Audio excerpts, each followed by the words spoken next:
They didn't even bother to hide the trade.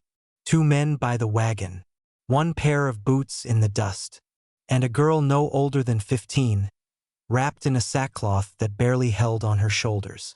She wasn't crying. That would have meant hope. She just stood there, silent, barefoot, her eyes fixed on something far away, as if her mind had already walked somewhere her body hadn't been allowed to follow. The boots were fine ones, polished leather, the kind a man would wear to a wedding or a hanging. She wasn't asked. She wasn't told. One hand pushed her forward. Another took the reins. That was it. Later, when the sun dipped low and the wind picked up, a stranger passed by the trade post. A cowboy with a dust-covered coat and a horse that looked just as tired as he did. He didn't mean to stop, but something made him turn his head.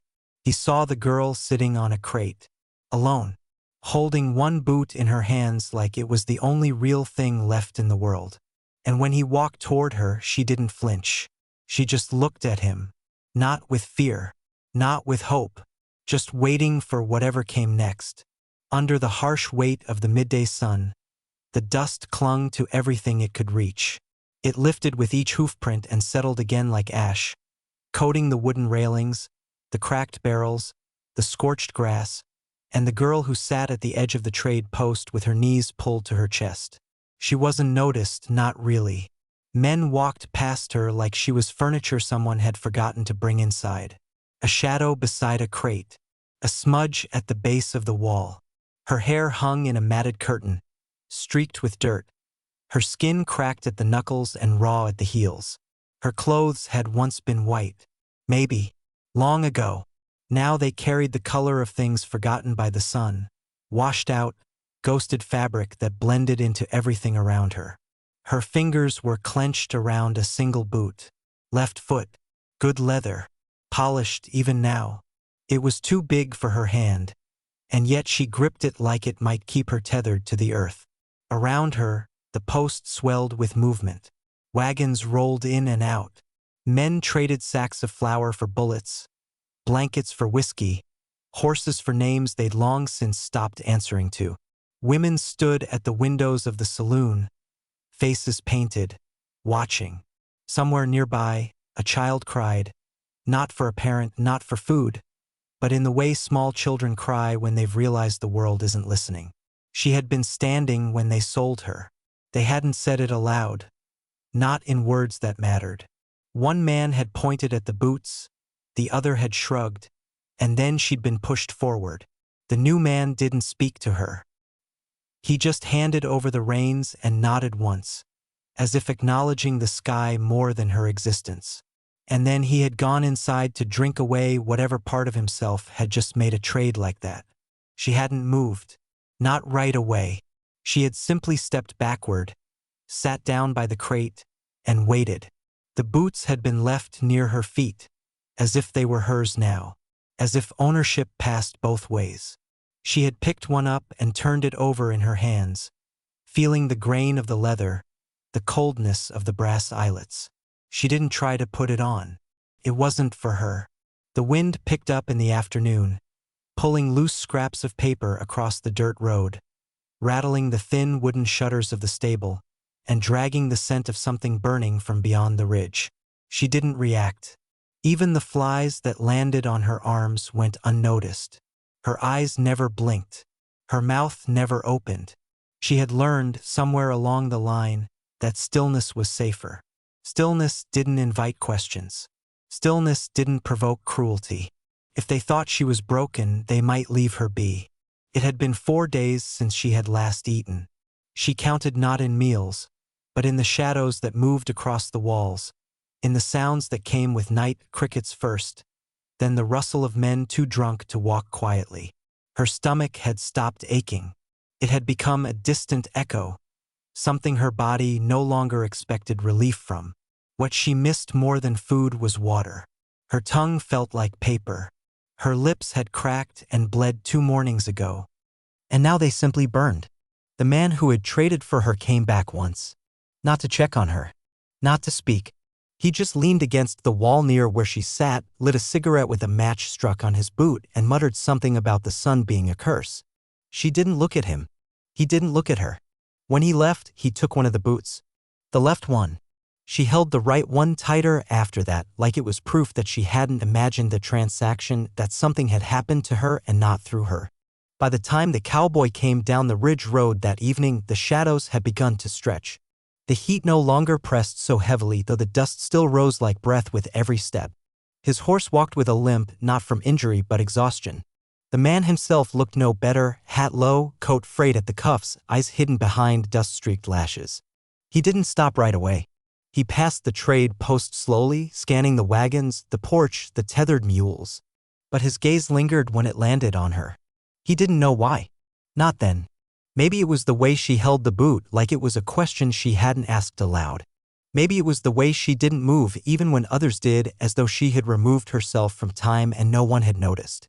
Maybe it was the weight in the air around her, thick and unmoving, like the silence before a storm. Whatever it was, it made him pull the reins. She didn't raise her head, but she knew he was looking. When he dismounted, the dust shifted around his boots. She tracked it. Not his steps, just the movement of earth beneath him. He walked past her once, slowly, then doubled back. Stood a few feet away. Said something low, something only meant for the space between them. She didn't answer. He sat down beside her anyway. Not close. Not too far. He didn't ask her name. Didn't ask where she was from. He didn't reach for her or for the boot. He just waited. And she breathed. Not deeply. Not safely. But for the first time in days, she exhaled like someone who thought, for one fragile moment, that maybe, just maybe, she hadn't been entirely erased. The night wrapped itself around the trade post slowly, folding over the dry wood and rusted nails like a worn blanket. The last of the daylight had drained from the sky, leaving only a faint orange smear above the horizon before darkness claimed everything. Lamps flickered to life one by one inside the saloon and the general store, casting long, shaky shadows across the road. The girl remained by the crate, unmoving, though her body had begun to curl slightly, one shoulder dipped, her spine bent forward as if the weight of the day had slowly forced her to fold inward. Her fingers still gripped the boot, but looser now, as though even the small effort of holding on had begun to drain her. The cowboy didn't try to bring her inside. He understood something unspoken. Some people didn't take to doors easily, not after they'd been traded like livestock. So he stayed nearby. Sat on the ground beside the porch with his hat low and his coat pulled tight against the cooling wind. He didn't watch her, not directly. He watched the sky instead and the occasional figure that staggered past them. He listened to the silence between footsteps and the distant creak of the windmill down by the well. It was the kind of night that made a man remember things he didn't want to remember. Losses. Roads not taken. Promises whispered and broken before dawn. But tonight he tried not to remember anything. He just let the cold settle into his bones and kept breathing slow and even, like a man waiting for something that might never come. The girl did not sleep. She drifted, maybe between exhaustion and awareness, but her body remained stiff, her eyes half open even as the lids trembled. Every sound snapped through her like a wire, boots scraping wood, a bottle dropping inside the saloon, a horse snorting down the road. Each noise threatened to become a hand, a fist, a voice raised just loud enough to shatter her ribs again. She didn't flinch. Flinching made them laugh. But inside her chest, something clenched tight every time the world shifted. Hours passed. The cowboy rose once to stretch, checked on his horse, poured a handful of water from his canteen into the animal's mouth.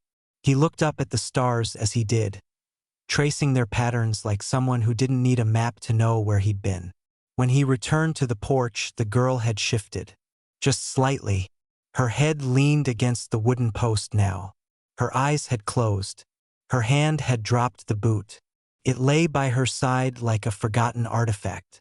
He waited a moment longer, then stepped forward. Slow, measured, no sudden movements.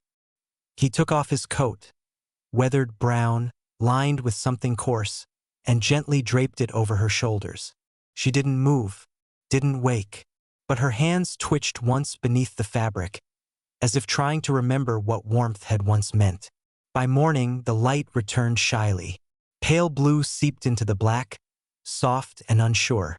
The sounds of the town began to return. Hooves on hardpan, doors creaking open, the rattle of tin cups, a cough from the alley. Life never paused for pain. The world didn't mourn. It just kept moving. The girl stirred with the light. She opened her eyes slowly, untrusting. The coat had slipped down to her lap. Her hands rested on it, unsure what to do. She looked around first, not for danger but for bearings, where she was, who might be near.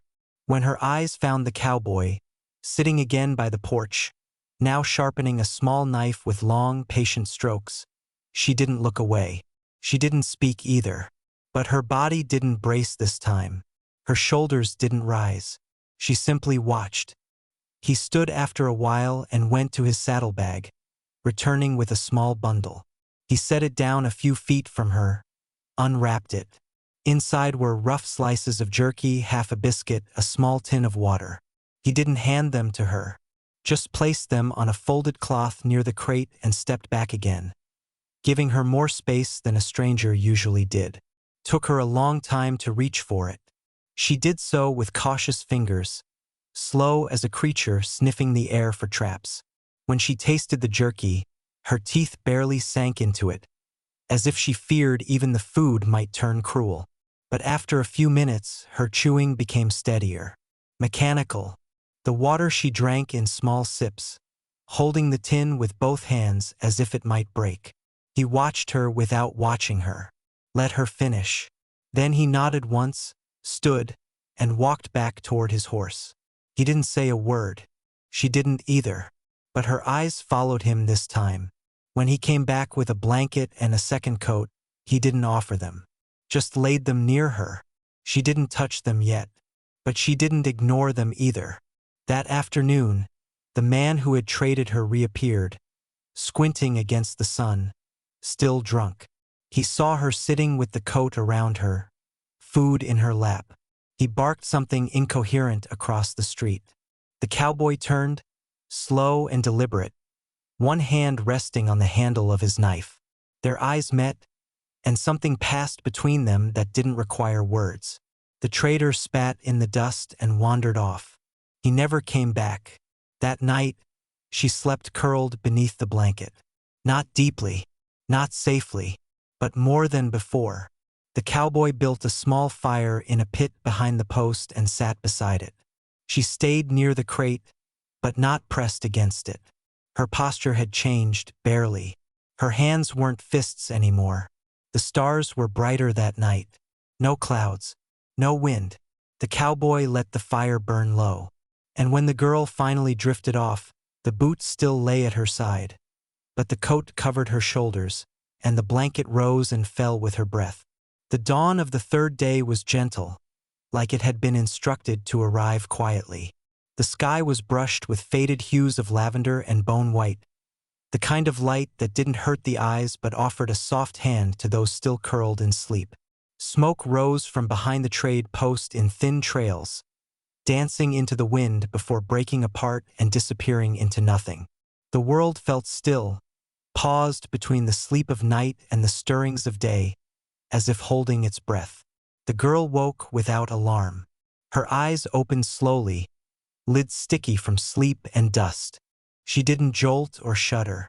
Instead, she blinked against the sky and let her body remember how to stretch. Her shoulders moved first, then her knees, her neck tilting side to side. The blanket had slipped partway off, revealing the coat still wrapped around her. The boot, the one she had refused to let go of for so long, now lay near her feet untouched. Her hands were empty, and though she wasn't smiling, the tightness in her jaw had softened. A little. The cowboy had already risen. He stood near the fire pit, coals still glowing beneath a layer of ash, and boiled a small tin kettle over the heat. The smell of something faintly herbal wafted on the air, bitter, dry, but not unpleasant. He didn't speak. He didn't move toward her. But every once in a while, his eyes flicked in her direction, just enough to mark that she was still there, still breathing, still willing to stay. She sat up fully and adjusted the coat. Not because of the cold, though the morning carried a sharp edge, but because she wanted to. She took the blanket, folded it roughly, and set it beside her, not with care, but with intention. It was the first time in days she had done something that wasn't purely about survival. When he brought the tin cup to her, he held it out at a distance. She stared at it for a moment before reaching. Her hands were steadier now, though her fingers were still thin and calloused. She drank slowly, the warmth seeping into her chest. It wasn't much, but it was enough to remind her that her throat didn't have to be dry forever. The day unfolded in fragments. The town returned to life as it always did, slow at first, then growing louder. Wagon wheels creaked, chickens clucked from the back pens. The blacksmith's hammer began its steady rhythm. But none of it seemed to touch the small world the girl and the cowboy had carved out behind the post. They existed just outside of it, tucked between the fire pit and the wall, wrapped in smoke and silence. The cowboy didn't ask her to follow when he went to check his horse. But when he walked away, she stood. It was an awkward movement, her legs stiff, her balance unsure. But she rose and took a few tentative steps in the direction he had gone. She didn't reach him. She didn't try to speak. She simply stood near the rail, watching as he checked the saddle, brushed the dust from the animal's flank, and whispered something low to it. The horse turned its head and snorted softly, and the girl took a step back, unsure. Animals had never hurt her, not like men had, but she had learned not to trust anything bigger than herself. The cowboy turned then, saw her standing there, and gave a single nod. Not encouragement, not instruction. Just acknowledgement. She stayed. That afternoon, he unpacked his saddlebag and pulled out a second, smaller blanket, a bar of soap, and a battered tin brush. He laid them out beside the well without saying a word. She watched him, uncertain.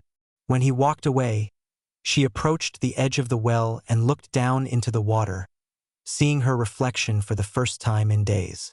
Startled her. Not because she looked strange, but because she looked back. Her hair was tangled beyond measure, caked with sweat and earth. Her face was thinner than she remembered. Her eyes seemed too large, too hollow. But they were hers.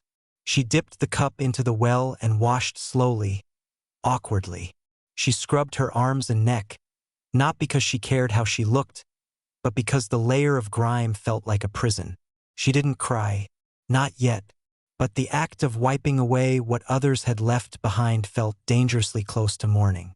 Later, she sat in the sun, not hidden in shadow, not curled in a corner, but in the open. The warmth settled over her like something earned.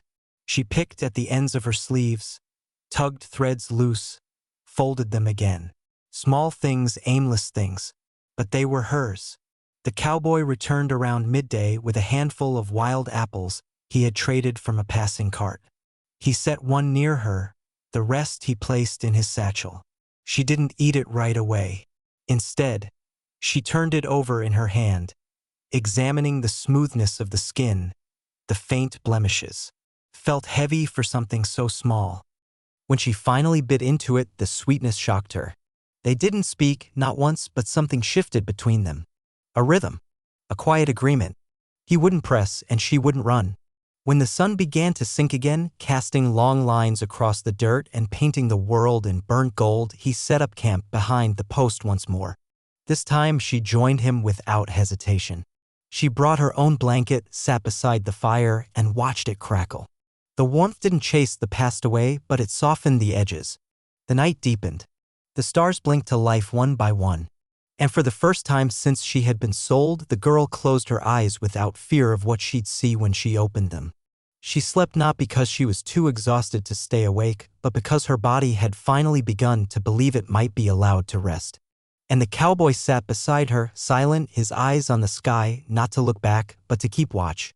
Under a sky streaked with the soft gray of early morning, the town stirred once more, dust lifting from the ground in lazy spirals as hooves and boots began to mark the earth again. The girl sat near the fire pit with her knees drawn up to her chest, arms looped around them beneath the folds of the coat.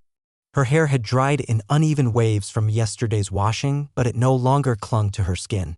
The stiffness in her posture remained, though it had dulled, not from comfort but from repetition. Her eyes followed the movement of the town, a dog darting behind a barrel, a wagon groaning under the weight of sacks, a woman calling a child back from the street. She didn't respond to any of it, but her gaze no longer hollowed into the distance. She was, for the first time, visibly present in the scene unfolding around her. The cowboy packed slowly that morning. His movements were unhurried, deliberate, as if he were waiting for something to make the next decision for him. His hands checked the saddle straps twice, then once more for good measure. He wrapped the apples left in cloth and tied them tight. His horse watched him, blinking lazily, already familiar with the rhythm. He glanced at the girl only once during his preparations but didn't beckon her. He had learned quickly that anything too direct could send her back inside herself, and he didn't want that. Not now. When he finally mounted up, he lingered longer than usual before gripping the reins. His body shifted in the saddle, but he didn't ride off. Instead, he waited, half-turned toward her. And after a moment that felt like the space between breath and speech, she stood. There was no certainty in her step. Just choice. That small flicker of agency, born not from trust but from the simple realization that she didn't want to remain behind the trade post where her story had been stripped down to the value of a pair of boots. She walked to the edge of the street where the dust curled around her ankles and the wind tugged at the coat's hem. She looked up at the horse, not with fear, but with calculation, gauging how far she would need to climb, how stable the stirrup looked, how long she'd have to balance before finding the saddle. She had seen others ride. She knew the mechanics, if not the sensation. And when he reached down, not grabbing, just offering, she took his hand. The weight of her body as she swung up behind him was slight, barely shifting the horse. She didn't wrap her arms around his waist. She didn't speak, but she sat straight, her knees tight against the saddle's side, and stared at the road ahead.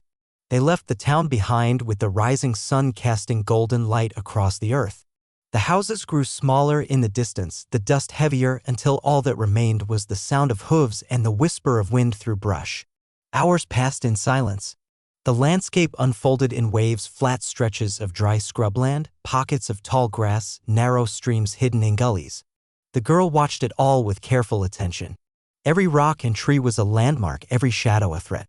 But with each passing mile, her grip on the saddle loosened, her breathing settled into the horse's rhythm, and the space between fear and thought began to widen. By midday, they reached a low ridge. The cowboy dismounted and let the horse graze beneath a sparse tree. The girl remained in the saddle for a moment, unsure, then slid down awkwardly, catching herself before she stumbled. Her feet hit the ground and stayed. She didn't sit, didn't retreat. She stood beside him and waited.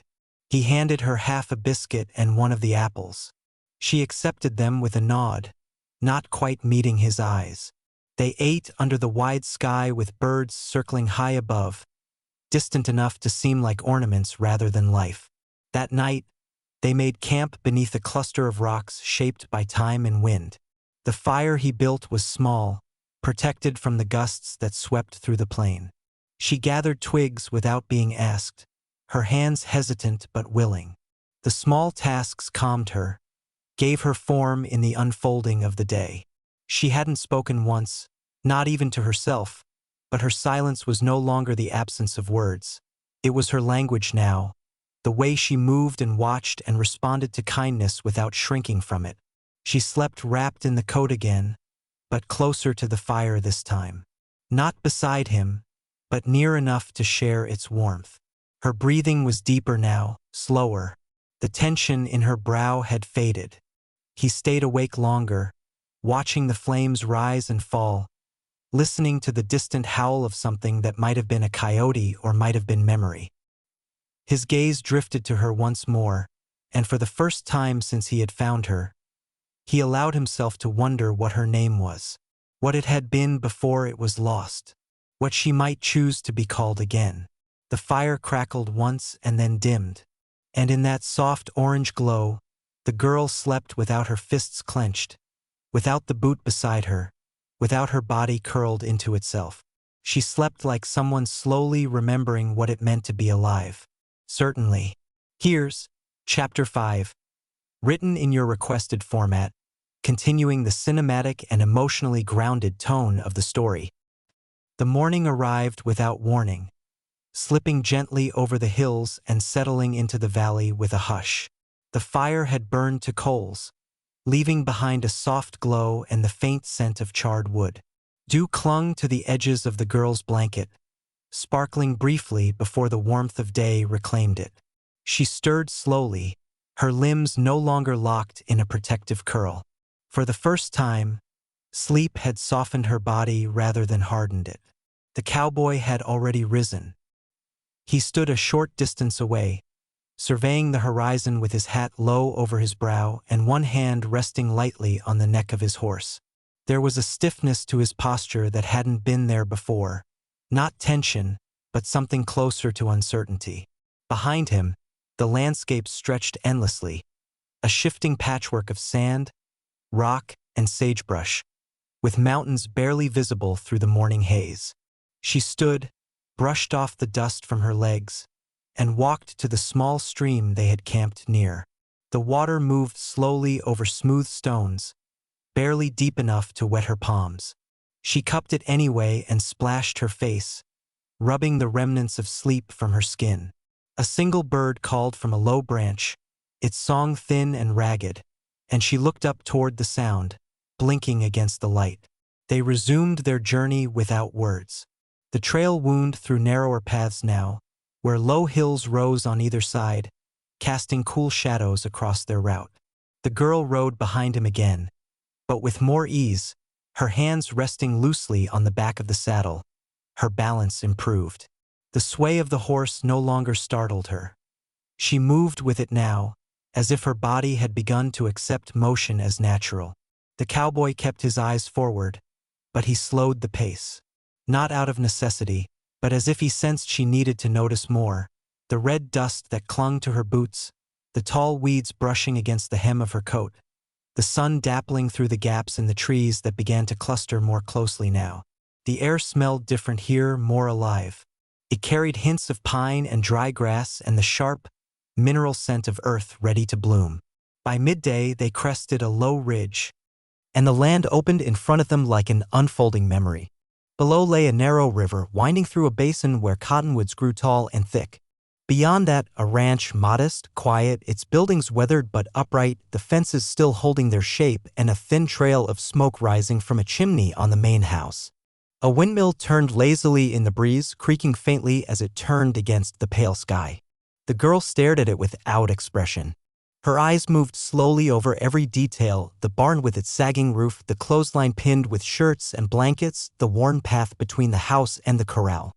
Nothing about it looked grand, but something in the way it stood, alone but not abandoned, stirred a heaviness in her chest that she hadn't expected.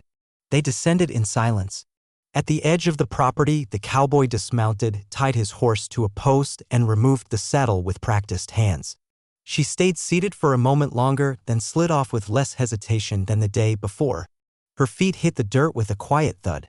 She looked around, not for exits this time, but for details: the dry well with its chipped stones, the swing hanging from a branch, swaying gently in the wind though no one had touched it. He gestured slightly, a subtle shift of his shoulder toward the house. She followed. The front porch creaked under their weight. Its boards were sun-bleached and scattered with leaves. A boot scraper sat to the side, rusted and bent as if forgotten. He opened the door, not quickly, not theatrically, but with the care of someone returning to a place that still held weight. Inside, the air smelled of wood smoke and thyme.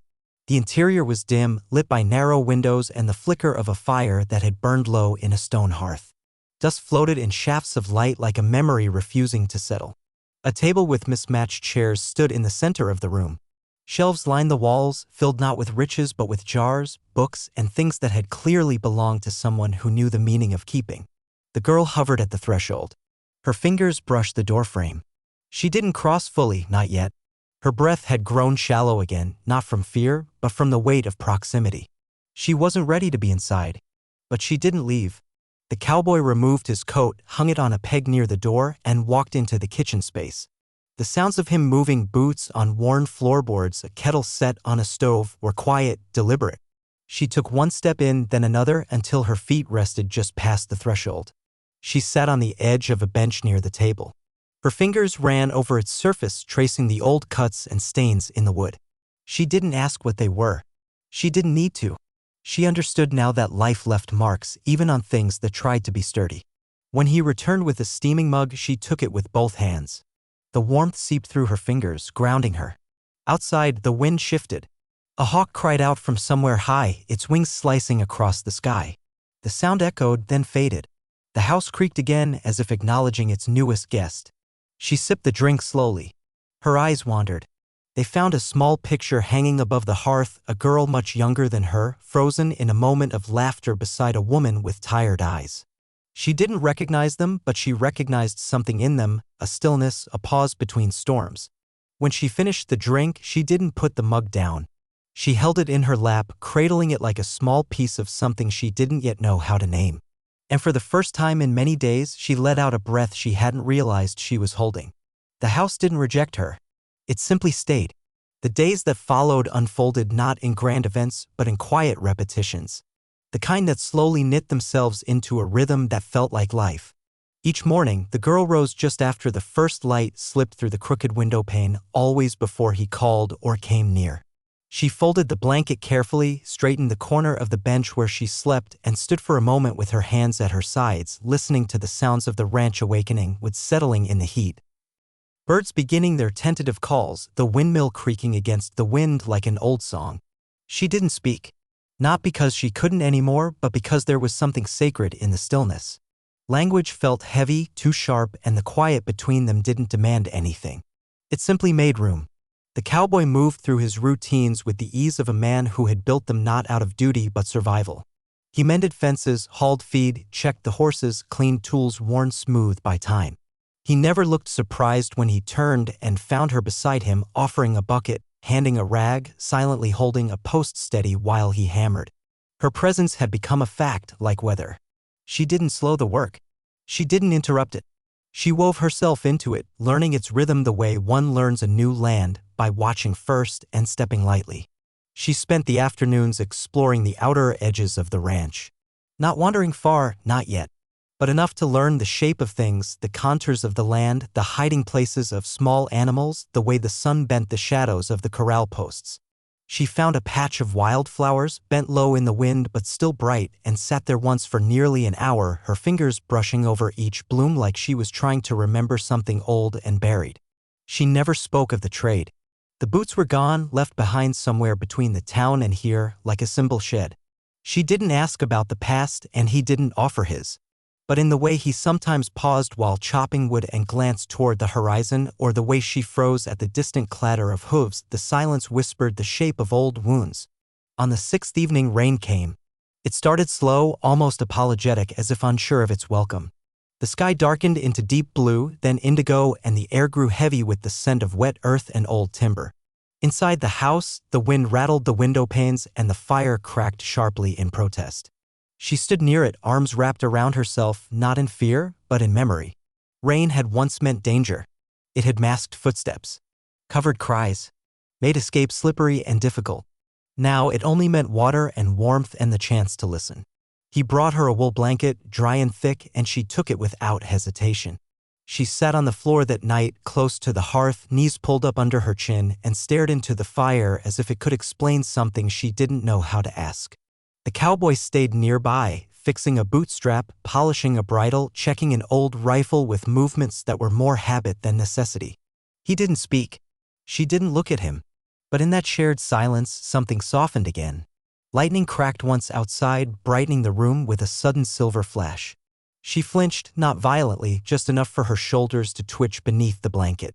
When the thunder rolled after, it was distant, slow, like a drumbeat echoing over hills that no longer threatened. And then, without meaning to, she hummed. It was a thread of sound, barely audible, but it rose from her chest like breath, like something long forgotten. Not a song exactly, but a tone, a note that held shape only for a few seconds before fading into the hiss of rain against the roof. She didn't realize she had done it until it stopped. The room held its breath with her. She looked up. He was still working. Not watching. Not reacting. But his hand paused slightly in its motion, fingers resting on the leather strap longer than necessary before continuing. That night, she slept not on the bench, but on a pile of folded blankets by the hearth. She didn't curl tightly. She didn't hold her breath. The fire dimmed to a low ember, and she drifted off to the sound of steady rain, the heat of the stones beneath her, and the knowledge that she would wake in the same place come morning. In the days that followed, she began to touch things. Not out of curiosity, but as if to mark them with presence. Her fingertips brushed over the grain of the table, the rust of the kettle's handle, the bark of the fence posts. She left small signs behind: an extra log on the woodpile, a bucket rinsed without being asked, a wooden comb resting beside the sink. She wasn't waiting for permission anymore. One morning, just before dawn, she rose and walked outside barefoot. The ground was cool with dew, the sky a canvas of bruised purple and soft pink. She walked to the swing and sat down. The chains groaned in protest, but held. She moved slightly, letting the motion rock her. Her hair, grown longer now, drifted around her shoulders. She tilted her face to the rising sun and closed her eyes. Inside, he watched through the window, then turned back to his coffee. Later that evening, when the horses were fed and the light had gone golden, he stepped outside to check the fence one more time. She followed. She carried a piece of bread wrapped in cloth, and as they walked along the edge of the pasture, she handed it to him. No words, just the gesture. He took it, nodded once. They stood side by side, leaning slightly against the worn boards of the fence, watching the horses move slow and calm across the field. The girl glanced at him, then looked away. And after a long moment, he said the words she had never heard spoken with such weight and gentleness all at once. "You're home now." She didn't cry, but something inside her, something silent and deep, finally exhaled.